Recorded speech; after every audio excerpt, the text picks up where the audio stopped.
class of people that like tattooing. And nothing can stop them, brother. You can stand and say, don't get that stuff on, they'll get it.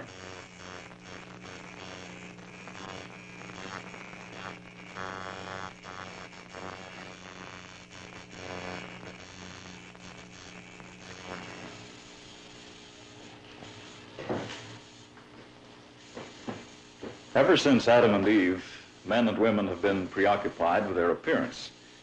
Seldom content with the way they look, they've tried to change their appearance with artificial aids. Scar patterns and body paint were two early methods they used. And then sometime, we don't quite know when, somebody combined these two techniques to produce not only a permanent design on the skin, but also a permanent color as well. The brilliant tattoos that we see today on people's skins are a result of a refinement of these early techniques. What about the reasons for having a tattoo? Well, among early man and among some primitive peoples today, tattoos related to their religious beliefs or perhaps served some magical purpose or maybe indicated rank or status. But among civilized people today, the motives for creating an indelible impression are somewhat less clear. Some sailors, for example, seem to do it as a tradition. But what of the others? Not forgetting the women who number themselves among Doc Ford's clients. Let's take a look now at a few minutes in the day of a tattooist.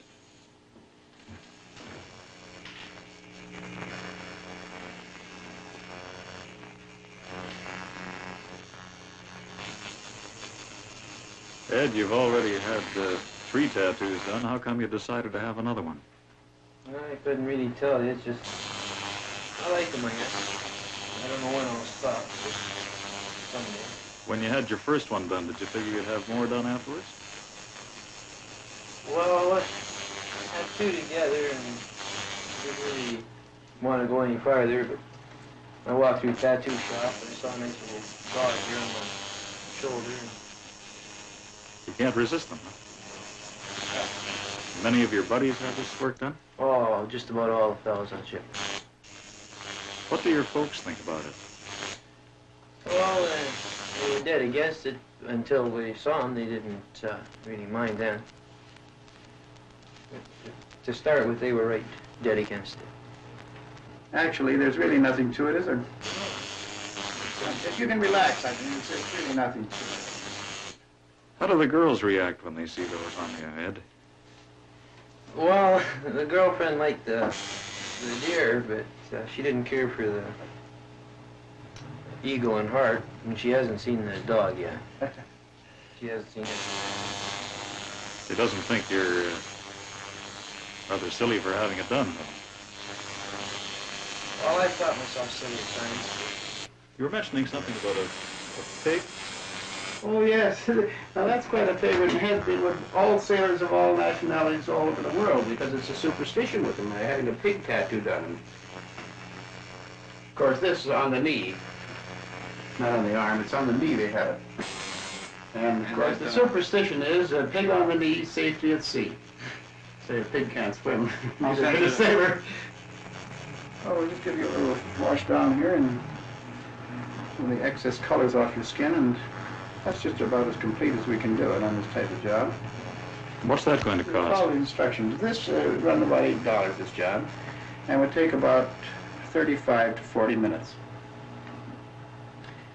Well, actually, it would be about a $10 job. I may run a little special on them. All customers should know we have to treat the boys right. Doc, you seem to be a walking advertisement for your trade. Well, I think maybe that's what got me interested in the work in the first place. I guess I was about 16. I was traveling in the States extensively with shows, circuses, and one thing and another. And somebody put a small design on me, and I kind of fell in love with it and got a couple more on. I thought, gee, this is an easy way to make a living, just sitting around like this, pulling on people's arms. I had done a little artwork before that, so I thought it should be easy for me. So I took up the work right from there. Have you done this yourself on your own arm? I have done, yes, and I've done my own legs, too. I got some big pieces on my legs I put on. But, of course, only where you can reach, you know. I see some writing up here, Doc.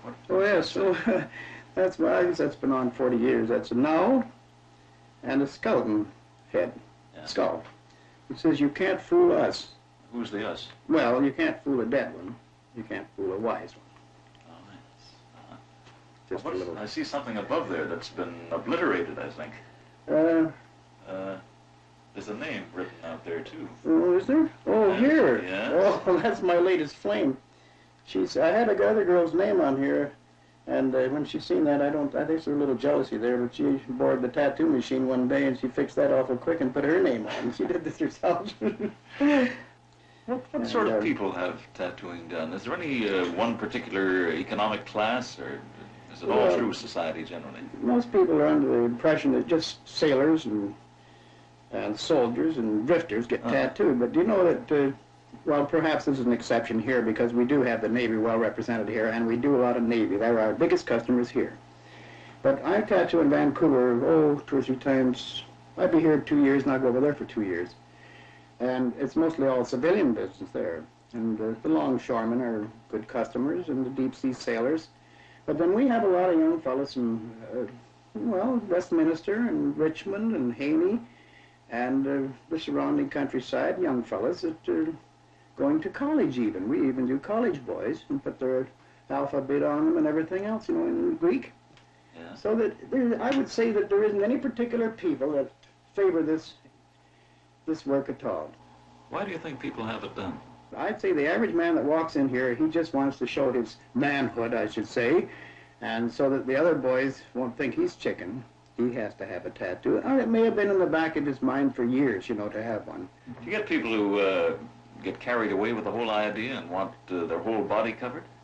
Yes, there are a few I'm doing right now. It sort of becomes an obsession with them, or we should say a fetish. And they just can't seem to get enough of it. You say a lot of women have tattoos. Could you tell us something more about that? We have an awful lot of women here at, their husbands usually in the Navy, some of them, and they bring them in, and they have a small rose or a heart with their husband's name on. I won't ask you where. Well, that's not the question of where. They usually have it in their hip or someplace, or where it can be hidden by a bathing suit or their clothing, where it's sort of a secret thing with them. You think this creates some sort of a bond between people? I think it does, yes. I think there is something permanent. There's something subconscious about it. I don't know. This young lady's name is Joan, and she first came to see Doc Forbes about a year ago to have some work done. Doc, what are you going to be working on today? Well, we're going to work on this bird here. The last visit that Joan made up here, she filled in the bird on the left here. My left, as you say, and this time we're matching the birds by filling this one in Greek. Which you'll have a matching pair of lovebirds on her chest here and her breast. Joan, do you feel any sensation from that? There's a slight burning sensation, but other than that, it's not bad. No pain. Not real pain to it, no.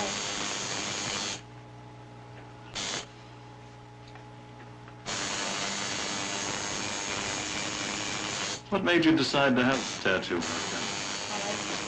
Very much. It's something no one can take away from me. And it's really a beautiful piece of art when it's finished. And I'm really very proud of every one of them, actually. You have a few on you, I see. Yeah, if you count the little tiny ones, I have about 8 now. What does your husband think of this work? He likes it. He's quite proud of his, too. Do you have any children? 4. And do they have any tattoos? No. If, when they become of age, when they're 18, if they want one, then they can get one too.